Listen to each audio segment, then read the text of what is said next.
The Russia-Ukraine war may now be heading towards a dangerous new phase. After Moscow fired its nuclear-capable Oreshnik hypersonic missile at Kiev just days ago, Ukraine is now warning Belarus against entering the war. Now, Kiev has issued its sharpest threat yet to one of Russia's closest ally, claiming it has identified 500 targets inside Belarus that could be hit immediately if Minsk joins the conflict directly. As drone strikes, missile attacks and cross-border threats intensify, fears are growing that the war could expand far beyond Ukraine's current front lines. According to Kiev, Russia has launched major strikes on the northern Ukrainian city of Chernihiv, located close to both the Belarusian and Russian borders. Around 15 explosions were reported across the city, with residential areas and infrastructure suffering the damages, while at the same time Russian drones targeted Ukraine's Odessa region, injuring at least 11 people.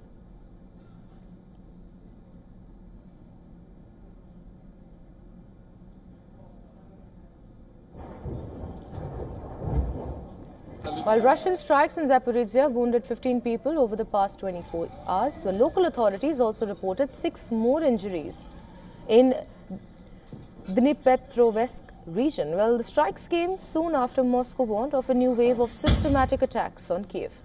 Russia warned that it could target Ukraine's decision-making centers, command posts and drone production facilities in the capital and called on foreigners and diplomats to leave Kiev. Ukrainian President Volodymyr Zelensky had earlier accused Moscow of trying to drag Belarus into the war by building roads towards the Ukrainian border and positioning artillery there, and potentially using it to launch a northern offensive. Ukraine has now responded with a direct warning to Belarus.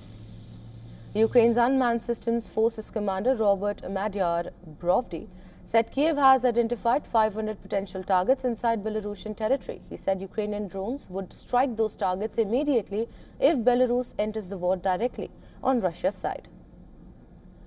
Russia has also passed a new law requiring major financial institutions, including the country's largest banks, to purchase and deploy drones for their own safety and even shoot down Ukrainian drones independently. But the fighting continues to intensify across multiple fronts. Russian air defense units in Sevastopol in Crimea claimed they downed more than 20 Ukrainian drones, while according to local officials, Ukraine also used UK-made Storm Shadow missiles in the strikes. Several buildings were damaged in these strikes, including a regional central bank office and an 8-story apartment block. Sevastopol governor said a missile hit the building of the central bank's southern department, setting its roof on fire and damaging nearby buildings. In the southern Russian city of Taganrog, the local mayor said 2 people were wounded after Russia intercepted a missile.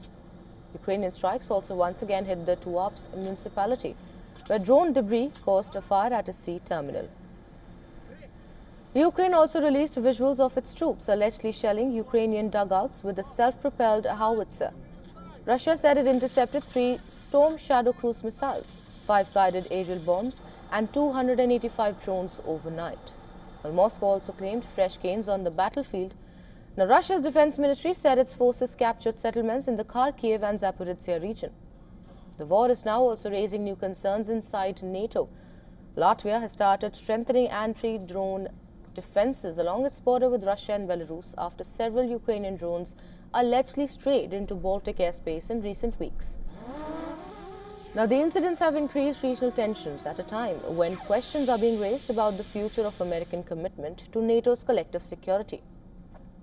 With Ukraine openly threatening strikes inside Belarus, Russia continuing to expand its missile and drone warfare, the war appears to be moving towards a far more dangerous and unpredictable stage.